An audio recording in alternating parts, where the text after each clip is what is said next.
The government has failed to hold baby food companies accountable for toxins in their food. But the nation's courts could be on the verge of doing it themselves. Leading attorneys are getting their hands on documents and correspondence they say proves a willingness among manufacturers and the FDA to ignore the issue. No attorney has explored the problem deeper than the one you're about to meet. He represents more than 3,000 families.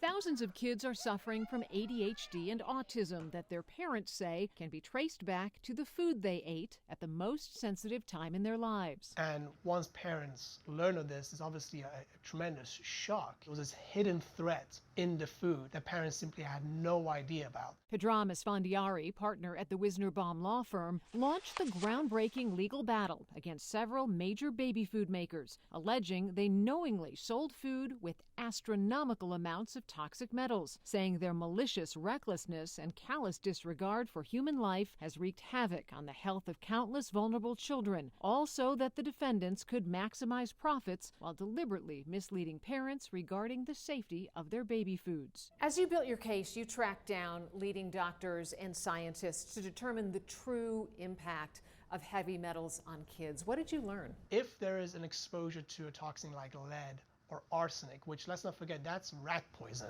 what we're talking about when we're talking about arsenic, and lead is a historically well-known neurotoxin, the doses of exposure that have been associated with causing brain injuries in children are extremely low. But, says Esfandiari, a failure by the government to regulate the manufacturers and a failure by the manufacturers to regulate themselves has put families in a position of neither trusting the FDA nor baby food makers. And that is a pretty important story that we want to tell the jury. And we're going to say, listen, there is a reason for this.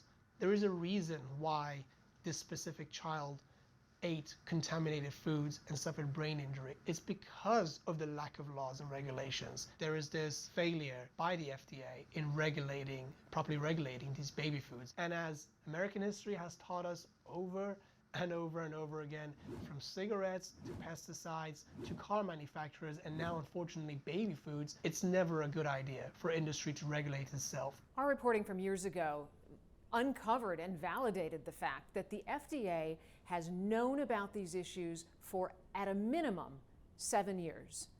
Yet they did not act. Why do you think they haven't acted, and what has been the cost of their inaction?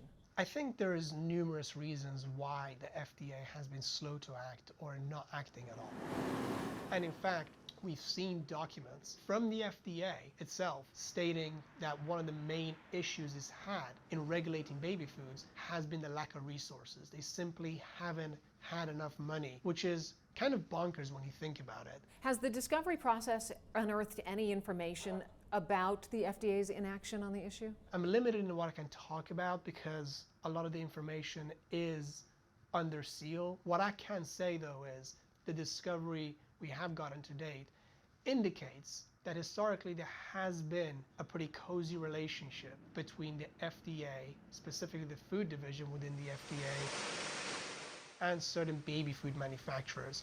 And the FDA, unfortunately, has been prioritizing industry's bottom line over the food safety and making sure that the foods are uncontaminated with heavy metals. Esfandiari says despite demand from parents to politicians, he's seeing nothing resembling a rapid response to what's been called a crisis in the baby food industry. And unfortunately, the FDA and government agencies are still lagging on this front. But the silver lining is that with greater availability of information, more people are learning about this issue. People like Leah Segedy, mom turned activist, who's raising the volume on this conversation with hundreds of thousands of parents who follow her online. You have so many followers on social, Leah, and they refer to you as the real FDA. What does that tell you? It tells me that I'm doing the testing that the FDA should be doing. She independently tests products, looking for dangerous hidden ingredients that will never appear on the label. What do you expect from the FDA and lawmakers on this issue? I expect the FDA to implement proposed limits for lead and cadmium, mercury, and arsenic for babies to keep them safe. We should not have to be chemists, and we should not have to be sending this baby food off to the lab, but that's kind of what needs to happen right now because the FDA does not have our back. She says until baby food makers are required to test their products and inform consumers, she's going to keep testing products and letting Americans know what she finds. As a mother, I'm very concerned with what babies are eating across the United States. And I really feel like the FDA needs to grow a pair of cast iron ovaries and implement changes so that we can all protect our children. This is their job, not ours. Our investigations don't end here. We'll keep asking questions on the Hill and of the agency charged with keeping our food supply safe until you have the information and answers you deserve. Thanks for watching. I'm Lisa Fletcher.